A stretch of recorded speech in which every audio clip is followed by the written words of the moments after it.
Mila, can you believe it's already February? Nope, time sure is flying. On the Brakedown.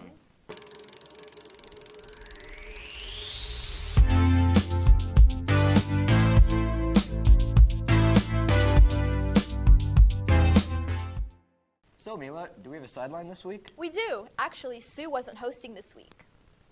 Annabel Nichols sets the scene.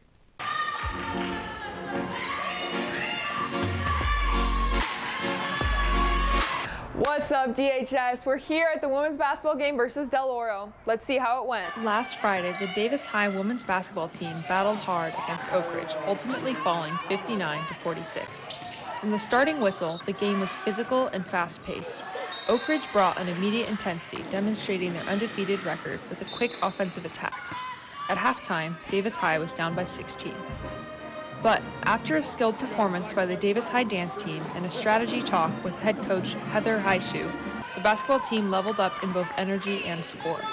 The Devils earned several free throws, which sophomore Lorelai Nachman put away masterfully. Senior Riley McDonald demonstrated the team's renewed energy, adding 14 points to Davis's final score. And I think in the second half we learned to help over and watch out for each other, and that definitely was able to bring us back. We're playing catch up the whole time, but we definitely were able to bring it much closer when we brought the energy. Although they did not secure the win, hopes are still high for the team. With playoffs coming up, a second chance may be on the horizon. This game is just, we're going to use it as motivation to just get ready for the last 4 games. We got to really focus on getting some wins stacked up to help us make it to playoffs. So, it just wasn't our night, and I'm sure if we had them play in playoffs, we'll get back at them. For the Breakdown, this is Annabel Nichols. You know them? You love them. It's StudGov. What's up, DHS? First off, thank you so much for coming to our rally today. We-ball is this Saturday, and we're super excited, but make sure you aren't wearing any spiked heels in the gym, rubber-soled shoes only. All right, and ASB elections are next week. Campaigning does start today, but make sure to check out our candidate meet and greet next Wednesday at lunch in the quad. Yes, and this week is still Spirit Week. Tomorrow is anything but a backpack day, and Friday is whiteout. All right, and both of our basketball team senior nights is tonight. Girls is at 5:30 in the South Gym, and boys is at 7. Don't forget that is also Break the Record night, so wear white to both. And next Monday, our boys soccer team has their senior night at 5 p.m. in the stadium, so make sure to come out and support. StudGov out! Now for our first wellness tip of the new year, it's Wellness Wednesday.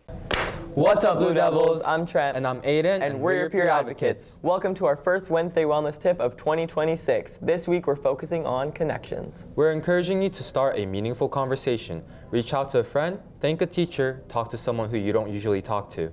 Everybody needs connections, and little conversations can go a long way. Renewing yourself isn't just solo work.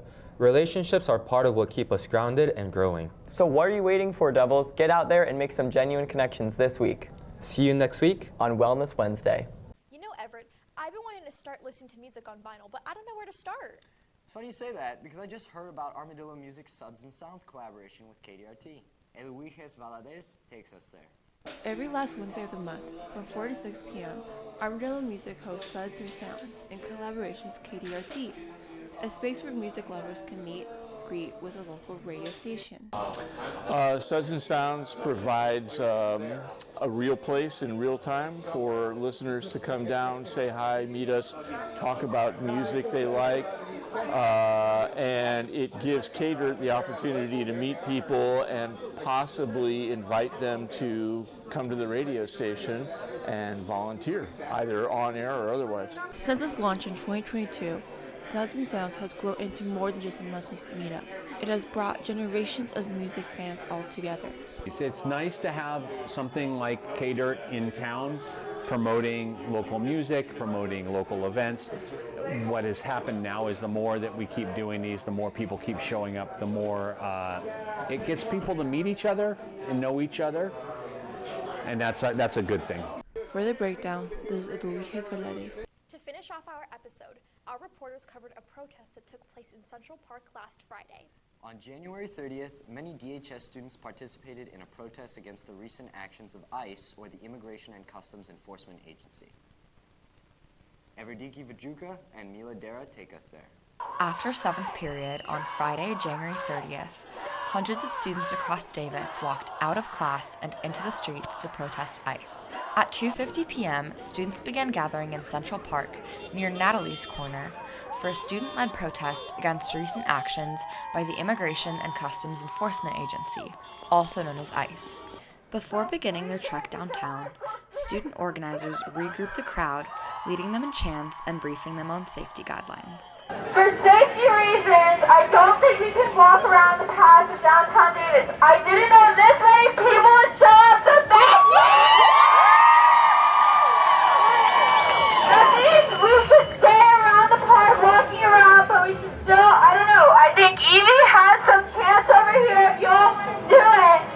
By 3 p.m., the crowd began marching, circling the block surrounding Central Park and holding colorful protest signs. Students say the protest was a response to the lawless actions of ICE, as well as the recent deaths of Nicole Good and Alex Preddy, 2 American citizens who were shot and killed by ICE agents, events that have ignited demonstrations across the country and renewed calls for accountability and enforcement tactics. I am here today to protest because the violence that has been going on with the ICE agents, that is what I'm here for. I am here to show the nation that Gen Z, that this generation, we are doers. I don't care what people say. Yes, we have those stereotypes, but I am here to show that the young people who are here to fight, we have voices, we have opinions. I don't care what political party you stand for, but I'm here against violence, and I'm so proud because there are people here who I know who identify as Republicans, who I know identify as Trumpers, who I know identify as Democrats, but they are all here because they are anti-violence. The march continued for nearly 2 hours, passing Davis Senior High School before heading toward the fields behind the Yolo County Library. Exercising your right to protest is important because a lot of people can feel overwhelmed with what's happening. A lot of people don't know what to do, especially when this is happening at a national level. So getting out here protesting with a big group of students like this, it really allows them to feel like they're doing something. Organizers estimate hundreds of students participated, including students from local junior high schools, Davis Senior High, and Da Vinci Charter Academy. I'm here to be in support of my neighbors, my immigrant neighbors, my American-born neighbors, my neighbors with parents who weren't born in America. Like any combination of the fact, I think it's important that we're all standing together, and that's why I'm here. The protest concluded at around 4:40 p.m., with students returning home after an afternoon of collective action. For The Brakedown, this is Evrydiki Vougiouka. That's all for today, folks. But we'll catch you next time on The Brakedown.